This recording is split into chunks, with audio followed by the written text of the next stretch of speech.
Joseph, welcome to Diaspora Food Stories. How are you? Hi, Cherry. I'm good. How are you too? Wonderful, wonderful. What time is it there in Nigeria? It's like 4:36 p.m. here. Okay. And what are you typically, if you're working, not working, what are you doing around that time? If I'm not working, just basically chilling at home. If I don't have anywhere to go to, basically watching some Netflix series or catching up with with friends and family, basically. Awesome. Awesome. Yeah, quite One, quite a lovely sunny day too as well. So, just basically being indoors. Yeah. nice. All right. Well, make sure you get some of that vitamin D. Yeah.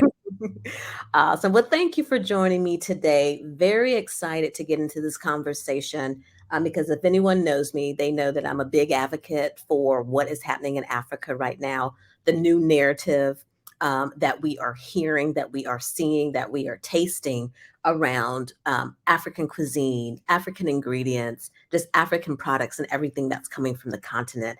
And you being sort of looking at those who came before you, and now here you are, get to contribute to that narrative. So, very exciting, very exciting. So, let's get a little bit into who you are.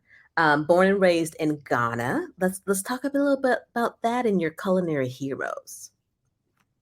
Okay. So for me, I would say my mom was my first culinary hero.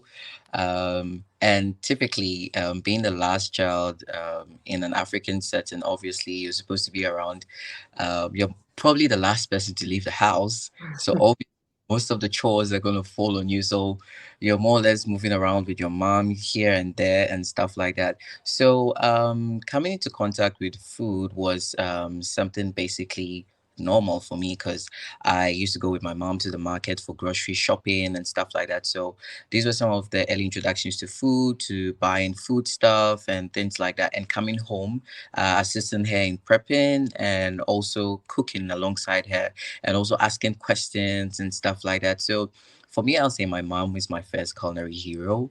So it started from and aside from that too, growing up in a house too where I used to watch a lot of CNN Business Traveler by Richard Quest and also Aeromax where they were showing up a lot of these fancy restaurants, fine dining and stuff like that. So I think that is where it all started for me. That this is nice. It's something I would want to do. All that finesse and stuff that comes to the plating, and all that. And also looking at what my mom was doing and try to also do it better. And aside from that too, my mom is more or less an adventurous person when it comes to food. She's always trying something new, and she's calling you to come try this, come taste this, and so stuff like that. So I would say that is where it all started for me. Uh, Yeah.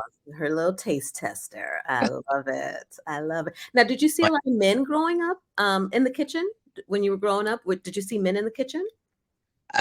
basically for the household I grew up in, not a lot of men cooked it at home. Mhm. But stepping outside of home, going for internships and stuff like that, entering other professional kitchens. Yes, that's when you see the men cooking and stuff like that. Yeah.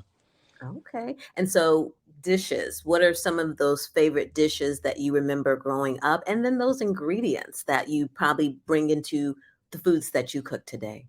Okay, so I remember I would say one of the first meals I my mom taught me how to make.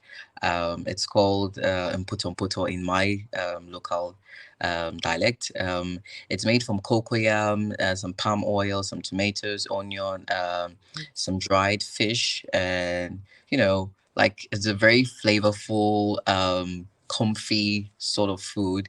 Those are one of the things I first learned how to make.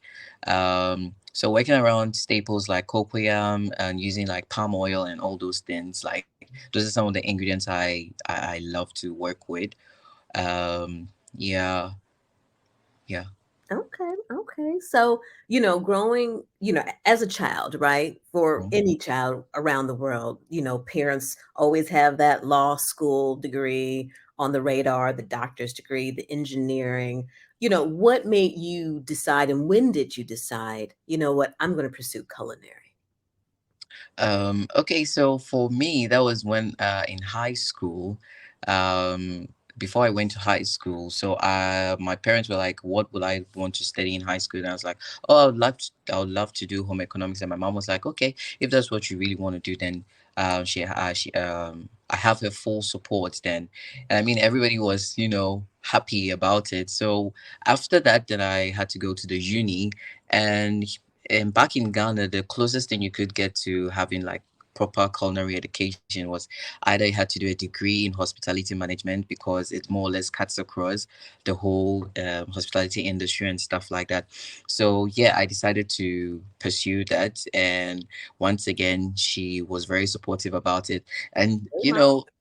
there's some things about parents. They're like, "Oh, my son is a chef. My son's gonna be a chef."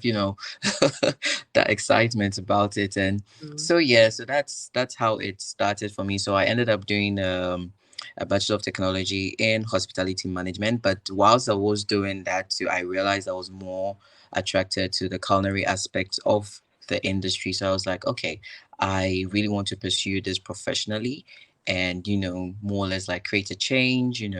Become a different kind of chef, not like the regular chefs that we had. Or yeah.